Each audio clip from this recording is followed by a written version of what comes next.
오늘 받을 하나님의 말씀은 사도행전 17장 10절에서 14절까지의 말씀입니다.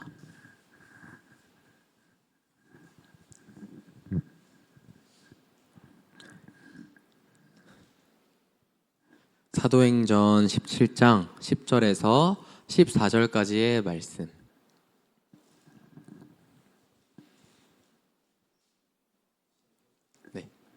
그럼 다 찾으신 줄 알고 함께 합독하겠습니다. 밤에 형제들이 곧 바울과 실라를 베레아로 보내니 그들이 이르러 유대인의 회당에 들어가니라.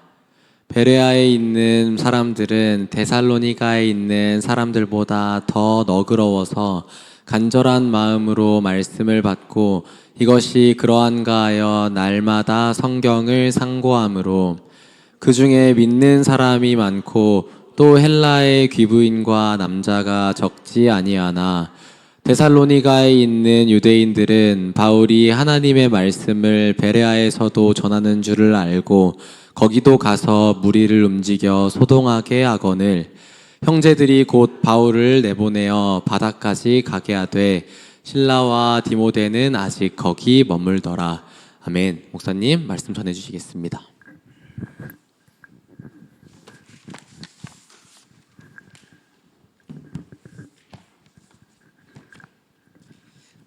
2024년 마지막 금요일이 되겠죠. 그리고 다음 주가 이제 마지막 일요일을 보내면은 수요일이 2025년이 됩니다. 시간 빠르죠. 시간만 빠른 게 아니라 인생도 빠릅니다. 그래서 이 빠른 인생을 하루라도 아껴서 하나님의 나라의 일을 하는데 온 힘과 마음을 쏟으시게 되길 바랍니다. 어느덧 시간이 가고 나면은 그때는 이제 힘이 없기 때문에 있을 때 하시게 되길 바랍니다.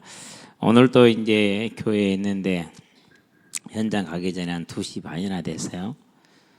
전화가 와요. 목사님 태우러 와요. 걸어와라. 얼어 죽는데요. 걸어오면은.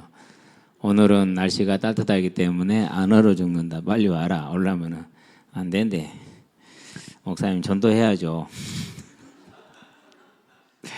준영이 돼 있어요. 어떻게 된 거냐면요.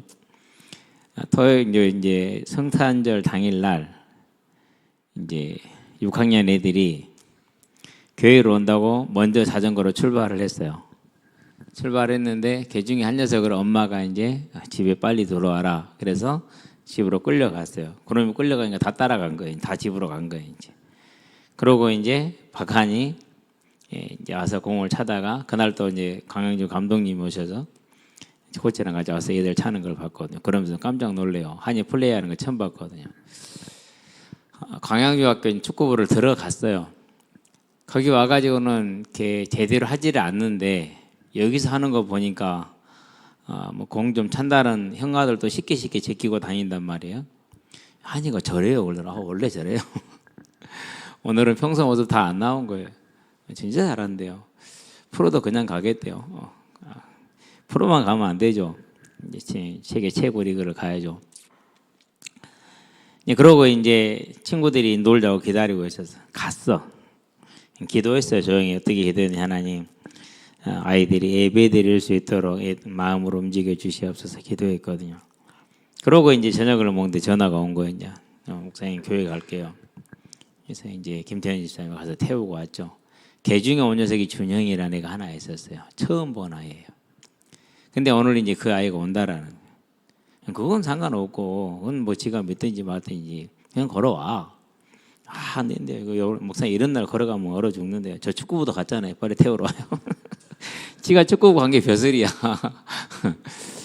그래서 이제 알았다. 라면 넣고 그러니까 이제 태우러 가겠다고 가서 이제 야 하나로마트까지 걸어와라고 만나서 같이 왔어요. 오면서 하는 말이 그래요. 목사님 얘요 완전히 꽂혔어요. 뭐에 노엘에 꽂혔어요. 노엘에 찬송가 있잖아요. 그 후렴구 거기에 꽂힌 거예요. 그러면서 이제 중진초 앞에서 누가 이렇게 전도지를 나눠주더라고요. 잘 돼 있어요. 우리 메시지하고 거의 퍼펙트하게 일치해요. 하나만 빠졌어요. 부활만 빠졌어요. 예수님의 부활까지는 우리의 부활이 빠져 있어요. 물론 이제 작게는 들어가 있겠지만 다 보지는 못했는데요. 대충 제 스킵하게 다 봤거든요. 정말 잘 만들어놨더라고. 처음에는 몰몬교인 줄 알았어. 근데 보니까 아닌 것 같아. 더 확인해 봐야겠지만은 그걸 들고 다니면서 이거 받아도 되는 거냐고 그러면서 너희 너무 좋대. 그래서 그날 이제 그런 이제 애들이 오는 거 보면 하나님 이 아이들 심령 속에 분명히 하나님이 예비한 심령이 있기를 원합니다로 기도했고 기대했는데 그런 일이 또 일어나는 것 같아요. 어쨌든 저와 여러분이 현장에 나가서 복음을 전하고 수고하고 많은 일을 할 때에는 우리 찬송가에도 나와 있는 것처럼 시편에도 나와 있는 것처럼 정말 싹이 나지 않을까 염려가 되고 근심이 될 수 있어요. 어떤 사람들은 말해요. 이건 전도가 아니라고 말해요. 그건 아주 나쁜 사람이에요. 예, 정말 나쁜 사람이에요. 그게 아닙니다. 구원과 생명은 하나님께 있고 우리는 누가 구원받을지를 모릅니다. 그러니까 계속해서 가서 이제 말하고 전하는 것이죠. 오늘 또 이제 그놈들이 이제 라면 하나씩 먹고 인당 2개씩은 먹어요. 하여튼 잘 먹어요. 그러고 이제 현장을 갔죠. 갔더니는 2학년 아이가 친구 둘을 데리고 왔어요. 근데 이제 하나는 지안이라는 아이가 우리 편이 되고 하나는 잘 이름을 모르겠어. 안 뛰었기 때문에 뛰다가 재미없다고 갔어. 왜? 패스를 안 해줘요. 2학년한테 누가 패스하겠어요. 그렇죠? 패스를 안 해준 게 아니라 지가 뛰어다니는데 안 뛰고 서 있다가 그냥 간 거거든요. 근데 지안이라는 아이가 지호하고 지안 그래요. 근데 지호는 또 얼마나 재밌냐면요. 화장실에 가서 핸드폰을 놔놓고 가본 거예요. 근데 제가 화장실을 갔거든요. 핸드폰이 있어요. 이건 분명히 아이들 건데 여기서 지금 아이들은 3명밖에 없는데 그러면 걔 중에 한 놈 거다 생각을 했어요. 근데 이제 전화가 딱 오더라고. 마침내 받았어요. 엄마가 전화를 했어. 죄송한데 아이가 핸드폰을 화장실 놔놓고 간 것 같다. 아이 이름이 어떻게 됩니까? 최지호래요. 지호요.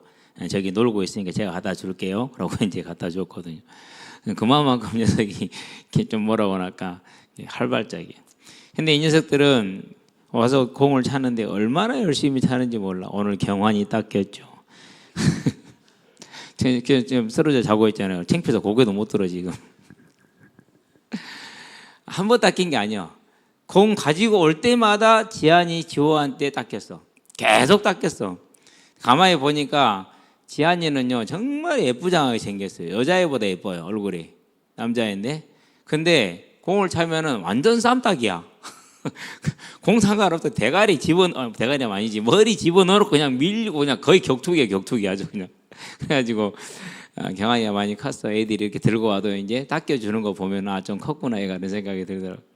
그러고 있는데 아주 끝에 누가 정말로 키 크더라고. 한 180은 넘고 90 가까이 되는 것 같아. 서서 계속 보고 있어. 한번 보니까 태그 막 한 것 같아 이제. 그러더니는 이제 지한이가 뛰어갔다가 얘기하고 오더라. 지한이 아빠구나. 그러니까 그렇게 하나님이 또 뭐예요 이제 새롭게 만날 아이들을 이렇게 보내는. 우리 지호가 얼마나 웃기냐. 펄짝펄짝 뛰더니는 와따 목사님 키 크네 그러더라고. 세상에 태어나서 지금까지 키 크다는 소리 처음 들어봤어. 경환이 옆에 있다가 하는 말. 목사님 키 안 커. 굳이 말 안 해도 세상이 다 안다. 예. 어쨌든 간에요. 그런 식으로 하나님이 또 새로운 사람을 붙이고 또 기존 아이들을 움직이게 하고 그렇습니다. 저와 여러분들이 젊은 날 시간이 될 때 하나님의 나라를 힘쓰시게 되길 바랍니다. 자, 오늘은 4번째 회복 시간입니다.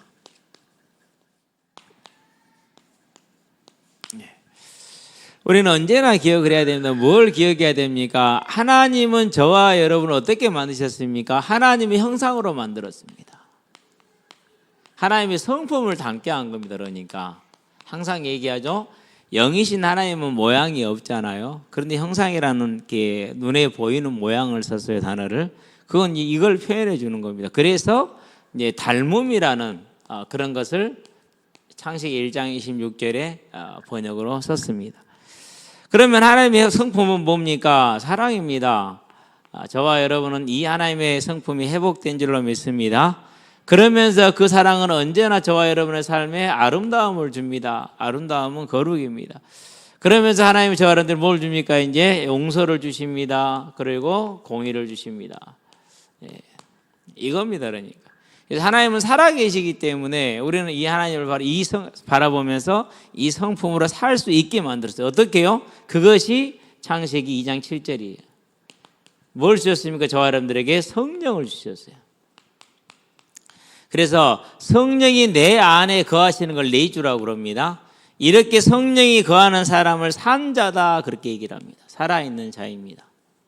이게 산 자예요. 자, 그러는데 문제가 생기죠. 어떤 문제가 생깁니까? 죄를 범하게 됩니다. 죄가 뭡니까? 불경애가 죄입니다. 사람은 허물이 좀 많을 수 있고 적을 수 있고 그래요. 우리는 그걸 가지고 죄는 불가능해, 죄는 그래도 괜찮아 이렇게 판단하잖아요. 근데 하나님은 그렇게 보시기도 하지만 하나님 어떻게 보시느냐? 하나님을 하나님으로 인정하느냐 안 하느냐를 기준으로 삼으세요.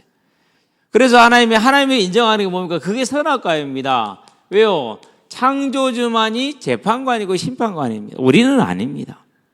그래서 선악을 알게 하는 나무 열매 네가 재판관 심판관이 되지 마라. 판단하지 말라. 비판하지 말라. 그 말입니다. 이제 이 말씀을 주셨는데 누구한테 속았습니까? 마귀에게 속았습니다. 사단은 지금도 우는 사자와 같이 오늘 이제 회복 네 번째 회복이잖아요. 뭡니까? 말씀에 대한 자세입니다. 저와 여러분은 뭘 뺏어갑니까? 사단이 하는 일이. 자, 마태복음에 보니까 13장이죠? 3장 18절 19절에 보니까 뭘 뺏어가요? 길가에 씨가 뿌려졌다고 그랬어요. 말씀을 듣지 못하게. 고린도후서에 보니까 4장 3절에서 4절에 뭘 뺏어갑니까? 말씀을 듣지 못하게. 언제나. 그래서 저도 그랬거든요. 교회를 처음 갔어요. 한 8개월 다녔거든요. 하나도 안 들려. 무슨 말인지를 모르겠어. 분명히 한국 사람이 한국말 하는데 안 들려. 예수님을 영접했거든요. 그 다음부터는 잘 들려. 신기하죠. 그러니까 구원 받지 못한 자들에게는 이제 오늘 주제가 되겠지만은요, 말씀이 안 들립니다. 왜 그러느냐? 그가 구원을 받을까 봐 누가복음 8장 12절에 보니까 마귀가 와서 그 말씀을 빼앗아 간다 이렇게 얘기를 해요. 그게 사단이 하는 주 일이요. 어떻게 했습니까? 너희가 절대 죽지 않는다. 반드시 죽는다고 말씀했는데 절대 죽지 않는다고 말합니다. 먹으면은 눈이 밝아져 하나님처럼 된다라고 얘기를 합니다. 이런 거짓말을 하죠. 그래서 뭐 했습니까? 그래서 하나님이 되고 선악과를 따 먹었어요. 이걸 가르쳐서 불경이다 이렇게 얘기를 합니다. 이걸 가르쳐서 거역이다 이렇게 얘기합니다. 이 거역하는 심령이 뭐가 됐습니까? 문제는 이게 본성이 됐다라는 게 문제예요. 이제 본성. 그래서 사람이 가만 놔두면은 우리가 알잖아요, 그렇죠? 가만 놔두면은요 누구든지 간에 하나님을 떠나게 돼 있어요. 그가 목사의 자녀건 장로의 자녀건 누구의 자녀건 상관없어요. 가르치지 않고 그리고 제어하지 않으면은 본성대로 반드시 가게 돼 있어요. 그래서 우리는 가장 신경 쓸 게 뭐냐? 뭐 다른 건 신경 쓸 거 없어요. 딱 하나만 고민하면 돼요. 아이들에게 하나님이 살아계심을 보여주는 삶의 자세 가장 중요합니다. 이런 본성이 됐습니다. 이걸 가르쳐 보니까 재성이라고 말합니다. 이러한 재성을 가지고 있으니까 언제나 어떻게 살아가느냐. 갈라디아서 보니까 5장 19절에서 21절 육신의 열매는 현저하다 분명하다. 어떻게 나옵니까? 육신은 타락으로 나옵니다. 그리고 탐심으로 나옵니다. 이 두 가지 크게 말하면 이 두 가지. 그러니까 어떻게 됩니까? 당연히 이 두 가지를 따라가면은 고린도서 3장, 디모데서 3장에 보니까 1절에서 5절에 고통하는 삶을 살아갑니다. 자기 중심적인 삶을 살기 때문에 그렇습니다. 조선시대 사회가 신분제 사회만 아니었으면 참 괜찮은 사회예요. 신분제 사회에서 문제였지. 왜요? 아이들이 어려서부터 어른을 공경할 줄 알고 그리고 서로를 이렇게 존중할 줄 알고 이런 문화였거든요. 조선시대 때 남존여비라고 그러잖아요. 그건 틀린 생각이에요. 그렇지 않아요. 조선시대 때 제대로 된 그 교육을 받은 사람들로 보면요, 자기 부인에게도요 하대하는 경우가 없어요. 다 존대어를 써요. 그게 원래 유교 문화의 바탕이 그래요. 잘못돼서 이제 그러는 것이지. 그러니까 그 시대에 만약에 신문제만 아니었다면 정말 괜찮은 거예요. 그런데 오늘날을 봐보세요. 교육이 부족합니까? 뭐가 모자란 거 아니잖아요. 그렇죠? 그래서 사람은요, 이렇게 순하고 온순하고 말을 순하게 하고 이런 사람일수록 젊은 친구들 사이에서는 어쩔지 모르겠지만은 원래 그런 사람이 강한 사람이에요. 그런데 하나님을 떠난 세상은 다 이렇게 돼요. 자기를 사랑하며 자긍하며 교만하며 이렇게 원통함을 풀지 아니하며 돈을 사랑하고 이렇게 되는 거예요. 이게 하나님을 떠난 죄의 모습. 그러면은 이런 삶을 살다 어떻게 됩니까? 이런 삶을 살다 보니까 마태복음 25장에서 41절에 지옥을 가잖아요. 이 사람들은 교회 다닌 사람들이에요. 여기 나온 사람들은. 계시록 20장에 보니까 11절에서 15절에 보니까 책에 기록된 대로 책이 있습니다. 이건 생명책이 있고 또 책이 있습니다. 이것은 생명책이 아니라는 거죠. 그런데 생명책에 기록된 대로 또 다른 책에 기록된 대로 심판을 받습니다. 그게 뭡니까? 그게 죄와 죄의 결과입니다. 자, 이렇게 죄를 보면 어떻게 됩니까? 이제 성령이 계셨는데 이와 같이 죄인의 삶을 사는 건 뭐 때문에요? 성령이 떠나졌습니다. 분리돼 버린 겁니다. 이게 가장 큰 특징이에요. 왜 이런 본성으로 나오게 되느냐? 성령이 떠나서 그래요. 그래서 이런 것에는 누가 거합니까? 이제 귀신이 자기 초소로 삼습니다. 귀신이. 많은 사람들이 모든 생각하는 그런 것들이 전부 다 악하게 될 수밖에 없는 거죠. 자, 이러한 우리를 뭐 하기를 원하셨습니까? 회복하기를 원하셨어요. 그 회복을 위해서 뭐 하십니까? 하나님이 친히 자기 아들 독생자를 내어주실 계획을 합니다. 여자의 우선입니다. 마태복음에 보니까 이 여자의 우선이 드디어 오셨습니다. 1절에서 16절. 둘은 딱 짝을 이루고 있습니다. 그래서 얼마나 신기합니까? 창세기와 마태복음, 신약의 첫 권과 구약의 첫 권과 신약의 첫 권이 쫙 같이 출발하잖아요. 어떻게 하셨습니까? 그분이 다른 게 한 거 아닙니다. 이 땅에 오신 거 요한복음 1장 29절에 보니까 세상 죄를 지고 가는 하나님의 어린 양, 하나님께서 세상의 죄를 대속하기 위해서 내어주신 속죄 제물이라는 겁니다. 그 제물대로 19장 30절에 보기 십자가에 죽으십니다. 그리고 마태복음 보니까 28장 6절에 3일 만에 다시 살아나십니다. 그렇게 함으로 어떻게 됐습니까? 이 대속을 이루시고 그 대속의 증거로 부활이라는 세상에 없는 것을 하십니다. 죽은 자의 소망이 뭐라고요? 사도행전 23장 6절에 보니까 죽은 자의 소망 곧 부활입니다. 하나님을 향해서 간절히 얻기를 원하는 소망이 뭐라고요? 그것이 사도행전 24장 15절에 보니까 그것이 부활입니다. 이스라엘 12지파가 하나님을 밤낮으로 섬겨서 간절히 얻기를 원했던 게 뭐라고요? 그것이 곧 부활입니다. 그런데 그 부활을 누가 이루어냈습니까? 예수님이 십자가 대속의 죽음으로 그 부활을 이끌어내 오셨습니다. 우리에게 가지고 오셨습니다. 어마어마한 사건입니다. 이 사실을 뭐 하는 자들요? 믿는 자. 요한복음 1장 12절에서 13절. 영접하는 자, 곧 그 이름을 믿는 자들에게는, 저와 여러분은 이 예수를 믿으시게 되길 바랍니다. 마음으로 믿으면 돼요. 다른 거 어려운 거 없어요. 마음으로 믿을 때 저와 여러분에게 성령을 주시겠다 그래서. 그런데 성령을 받는 전제 조건이 하나 있어요. 그게 뭐냐? 그게 회개예요. 내가 내 삶에 하나님이 주인 되지 않고 내가 주인 되고 세상의 쾌락이 주인 되는 게 내가 죄인이었구나, 이 사실을 고백하고, 그리고 예수님의 대속과 부활을 우리가 믿음으로 입술로 고백할 때 성령께서 저와 여러분에게 다시 임하십니다. 이렇게 회개하고 예수를 영접할 때 누가 온다고요? 성령께서 다시 오십니다.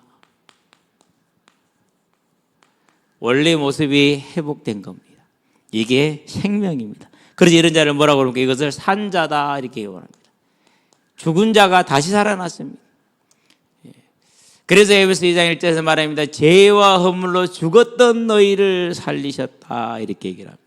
저와 여러분은 이 회복을 얻은 자로 하나님 앞에 서게 되길 바랍니다. 이렇게 산 자의 특징이 뭡니까? 그 특징 중에 저와 여러분들이 봤던 게 뭐라고요? 이제 갈라디아서 5장 20절에서 22절에서 23절. 그것이 성령의 열매입니다. 절대 이 열매는 거짓말을 할 수가 없어요. 그래서 마태복음입니다. 7장 15절에서 23절에 뭐였습니까? 열매로 그 사람을 알리라 이렇게 얘기를 합니다. 많은 사람들이 그럽니다. 그 사람은 모자라고 부족하다 할지라도 그 사람이 하는 설교가 좋기 때문에 맞기 때문에 우리는 그 사람을 신뢰한다 이렇게 얘기합니다. 그건 틀린 겁니다. 그 사람이 뭐 해야 됩니까? 설교와 삶이 하나로 일치하느냐 안 하느냐를 봐야 돼요. 일치하지 않으면 그 사람은 거짓 선지자입니다. 사기꾼입니다. 그래서 그런 걸 드러내 보여줘도 그걸 이제 그 사실을 안 신뢰하지 않습니다. 제가 항상 얘기하잖아요. 그런 걸 드러내 보여주면 뭐라고 하면 끝난다고요? 거짓말이다 이러면 한마디면 끝이다니까요. 보여줘도 거짓말이라고 하면 그 말을 믿어요. 참 이게 이제 속은 사람들의 특징입니다. 누구의 특징입니까? 예수님이 십자가 대속의 죽으심과 부활을 보여주고 이적을 보여줬어요. 믿어요, 안 믿어요? 안 믿어요. 구원받지 못하는 사람들의 특징이 그거예요. 놀랍습니다. 무섭습니다. 어떻든 저와 여러분들 알게 되길 바랍니다. 이 성령이 오게 되면 반드시 성령의 열매를 맺습니다. 사랑과 그리고 희락과 그리고 화평입니다. 오래 참음입니다. 그리고 이제 용서하는 겁니다. 인내하는 겁니다. 절제하는 겁니다. 온유합니다. 기타 등등 더 많겠죠. 이런 성령 열매로 우리가 맺을 수밖에 없습니다. 자, 이런 열매는 어디로 가게 되어 있습니까? 반드시 저와 여러분의 삶에 이게 나옵니다. 그러면서 어디로 향합니까? 천국으로 향합니다. 이 천국을 향한 생명의 열매가 저와 여러분의 삶에 언제나 있게 되길 바랍니다. 그래서 우리를 보고 뭘 보라고요? 하나님을 보는 겁니다. 저와 여러분을 보고 우리의 삶이 하나님의 증인으로 세워지게 되길 바랍니다. 이제 2024년이 가니까 참 새로운 느낌이에요. 무슨 새로운 느낌이냐면 많은 사람들은 내가 또 나이 한 살 더 먹었다고 고민하는데요. 그건 불신자들이 하는 생각이고 구원받은 사람은 그렇지 않습니다. 어떻게 보면 60이 고비인 것 같아요. 거기까지만 도달을 해도 기쁨이 있어요. 무슨 기쁨이 있느냐? 내 인생을 이제 종착지를 향해서 내가 가고 있구나. 잘 왔다. 조금만 더 가면 된다. 전에 우리 젊었을 때는 가져보지 못한 생각이에요. 근데 지금은요, 그 종착지를 향해 가는 게요, 이제는 좋아요. 내가 드디어 종착지에 가까워오는구나. 조금만 더 가면 이제 종착역에 도달할 수 있다. 더 힘을 내자. 더 열심히 가자. 가던 길 더 열심히 가자. 뭐라고 설명이 안 되게. 여러분들은 설명을 못 하겠어요. 이건 죽는 건데 세상 말로 표현하면 그죠? 근데 아니 그게 아니에요. 기대가 돼요. 설레요. 그리고 해방감이 주어지기 시작해요. 그게 천국을 향해 가는 발걸음인 것 같아요. 자, 이 성령의 열매를 저와 여러분은 반드시 뭐 할 수밖에 없어요? 맺을 수밖에 없습니다. 맺으시게 되길 바랍니다. 왜 그렇습니까? 성령이 나와 함께하기 때문에 그렇습니다. 성령이 나와 함께하기 때문에 반드시 열매가 맺어져요. 반대로 예수의 일을 그렇게 말합니다. 막 능력도 나타납니다. 권능도 나타납니다. 교회도 막 부흥하고 막 10,000명, 20,000명 모입니다. 그럼 사람들이요 그걸 증거로 삼아요. 근데요 그렇지 않아요. 그런데 그가 맺는 열매는 조용히 숨겨진 탐심입니다. 그러면서 그 뒤에 사생활은 지저분합니다. 그러면 그 사람 구원받은 사람일까요? 그렇지 않습니다. 그 사람은 제주꾼일 뿐입니다. 사단의 일꾼입니다. 교회를 빙자한 그런 일꾼 많습니다. 하마터면 저도 거기에 빠질 뻔했습니다. 끝까지 못 나올 뻔했습니다. 나와서 감사합니다. 자, 이 열매를 뭐라고 표현한 것입니까? 그것을 빛이라고 표현합니다. 그리고 소금이라고 말합니다. 그게 마태복음 5장입니다. 13절에서 16절. 저는 16절이 가장 마음에 와닿았어요. 너희의 뭘 보고요? 선한 행실을 보고. 그러니까 빛과 소금이 뭐라는 뜻입니까? 그게 이 선한 행실이라는 거예요. 저와 여러분들은요, 이 선한 행실을 가게 되길 바랍니다.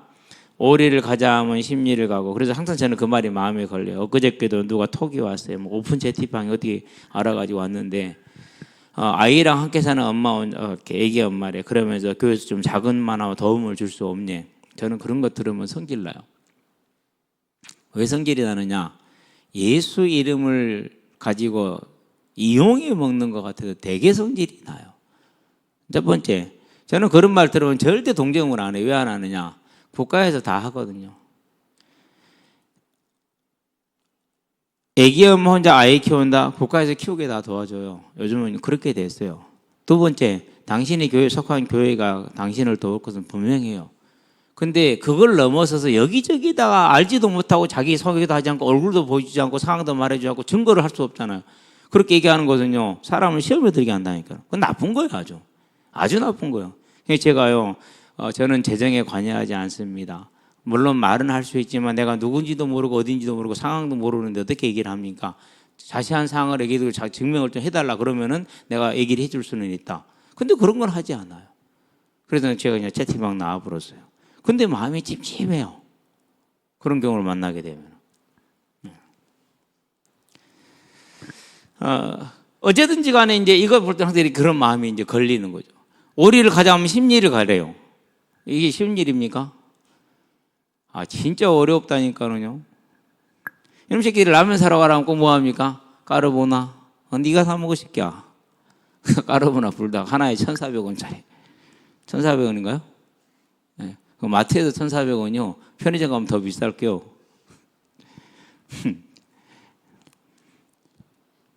오늘은 뭐더라? 옷 뭐 같은 간에 그건데 자기 진짜 이거 좋아한대요. 목사님 저도 좋아요. 그래? 아줌마 이거 큰 박스를 하나 주세요. 오짬뽕 말고. 보니까 안 보여. 큰 박스가. 그래서 작은 거 6개짜리 사왔는데.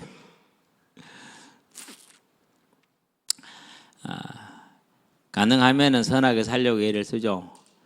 교회 오면은 10,000원씩은 줍니다. 온 정성을 생각해서. 있으면 없으면 그냥 보내고. 근데 저는 그런 거 보면 성질납니다. 예. 정말로 도움이 필요한 사람들은 그렇게 찾아오지도 않아요. 찾아온 사람들 보면 멀쩡해요. 가서 일해. 제가 항상 하는 말이에요. 가서 일해. 그러면은 돼. 그러고 이렇게 하는 거 아주 나쁜 일이야. 예수 이름 가지고 팔아먹는 정말 나쁜 거니까 그러지 말고 가서 일해. 이렇게 얘기를 합니다. 제일 갈등되는 그런 순간이 그런 거죠. 어쨌든 저와 여러분의 삶은 이 선한 행실을 가져올 수밖에 없습니다. 오리를 가자면 심리를 가고 겉옷을 달라면 속옷이 이수라고 그럽니다. 못하지만 힘써보게 되길 바랍니다. 그래서 그 선한 행실을 보고 누구에게요? 하나님께 영광을 돌리게 하라. 그리고 오늘은 뭡니까? 이제 6번째 자세입니다. 무슨 자세입니까? 주의 말씀입니다. 자, 베레아 사람들하고 그리고 데살로니가라 하겠지만 실은 유대인입니다. 데살로니가는 유대인들이죠. 반대가 되죠, 전혀. 베레아 사람들은 정말 처음 듣는 말이고 생소한 말입니다. 죽은 자가 살아났다고. 그러는데 그 말이 맞는가 성경을 참고했다 이렇게 얘기를 했습니다. 보니까 성경에 맞습니다. 그래서 믿었다라고 말합니다. 그런데 유대인들은 데살로니가에 사는 유대말에 수많은 유대인들 뭐였습니까? 성경을 이들보다 잘합니다. 그리고 심지어는 증거도 받습니다. 근데 믿어요 안 믿어요? 그런데 안 믿습니다. 이게 뭡니까? 이게 차이입니다. 말씀에 대한 자세의 차이. 구원받은 자와 구원받지 못한 자의 차이입니다. 저와 여러분들은 하나님의 말씀이 저와 여러분의 뭐가 되게 해라? 절대 주권 왕이 되게 하시기 바랍니다. 그 말이 시편 119편에 나옵니다. 105절입니다. 내 발의 등이고 빛이라는 말은요, 내가 그 말에 철저하게 뭐 한다는 소리입니까? 복종한다는 말입니다. 하나님의 말씀이 저와 여러분의 기준이 되길 바랍니다. 때로는 뭐하면 그 말씀이 저와 여러분에게 큰 갈등을 가져옵니다. 방금도 제가 얘기했지만 그때마다 갈등이 되고요, 혼란스러워요. 혹시 저게 주님이 실제로 나를 찾아오신 건 아닌가, 뭐 그런 생각도 들고. 그런데 워낙에 불신자 살 때 눈치가 빨라가지고 이것은 거짓말이다라는 게 어쩔 때는 너무 명백해요. 도움을 구하려면 누구이고 어떻게 되면 좀 그런 구체적인 얘기를 해야 알죠. 그러면서 사람들이 올 때 제일 제가 좀 성질 나는 게 뭐냐면요, 교회가 목사가 있으면 목사가 뭐 재정이 뭐 전부 다 막 휘두르는 줄 알아요. 그게 아니잖아요. 기도하고 전도하는 거 외에는, 우리는 장로교란 말이에요. 그냥 저 기도하고 전도하는 거 외에는 내가 할 게 많지 않아요. 거의 없다고 봐야죠. 그건 나머지는 우리 이제 교회 구성원들이 협의해서 상의해서 함께 진행하는 것이지. 되게 기분 나쁘고 그러거든요. 그런 거 보면. 어쨌든 저와 여러분들은요, 그런 갈등이 생기긴 하겠지만은 하나님의 나라에서 선한 삶을 살게 되길 바랍니다. 특별히 우리 젊은 친구들은 여러분들이 제일 언제 하나님을 잊어버리느냐? 여러분 자존심이 좀 스크래치 났을 때. 자존심 제일 스크래치 많이 나는 사람이 누굴까요? 예수님이지. 그러잖아요. 그렇죠? 일단은 하나님이 자리를 잃고 사람으로 오셨죠. 그렇죠? 그런 다음에 이 땅에서 멸시와 조롱과 모욕을 받았죠. 최고의 모욕이 뭡니까? 빨가 벗겨서 나무 위에 다는 거. 근데 예수님은 벌거 벗겨서 나무 위에 달렸어요. 얼마나 그랬어요. 그런데 참았어요, 안 참았어요? 참았어요. 뭐가 있는데요? 힘이 있는데 참았어요. 12군단 더 되는, 왜 12군단이라고 그러느냐? 로마에 있는 군단의 절반이 12군단이에요. 24개 군단이가 됐다고 그래요. 뭐 정확한지는 모르겠지만. 그러니까 12군단 더 되는 천사천군을 내가 지금이라도 당장 동원할 수 있다. 한 명만 동원해도 세상 끝이요. 근데 12군단 더 되는 천사를 동원할 수 있다. 그러나 하지 않는다라고 얘기합니다. 왜 그렇습니까? 구원을 위해서. 그리고 예수님이 친히 뭐 했습니까? 무릎을 꿇고 앉아서 자기 제자들의 발을 씻겼죠. 집에서 가장 천한 하인이 하는 일. 저와 여러분은 그래서요, 이 땅에 살아가는 동안에 자존심이 스크래치가 난다. 그래도 참을 줄 아는 사람들, 오히려 다른 그런 사람을, 내 자존심 스크래치 나는 사람을 공경해 줄 수 있는 그런 저와 여러분이 되기를 바랍니다.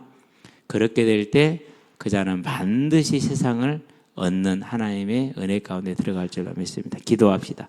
살아계신 아버지 하나님, 하나님의 형상으로 회복받아 성령이 함께하는 사람의 특징이 하나님의 말씀을 베레아 사람처럼 상고하고 그 말씀대로 생각하고 살아간다는 사실을 보여주셨으니 이제 우리 또한 하나님의 형상을 입어봤고 성령의 내주로 성령의 인도를 받는 사람이라면 하나님의 말씀이 내 삶의 등이 되고 길이 되어지는 주의 말씀에 절대 청종하는 삶을 살아갈 수 있도록 은혜를 더해주시고 특별히 이 자리에 있는 우리 후대들에게 그 은혜를 더욱더 크게 하여 주시기를 그리스도신 예수의 이름으로 기도드립니다. 아멘.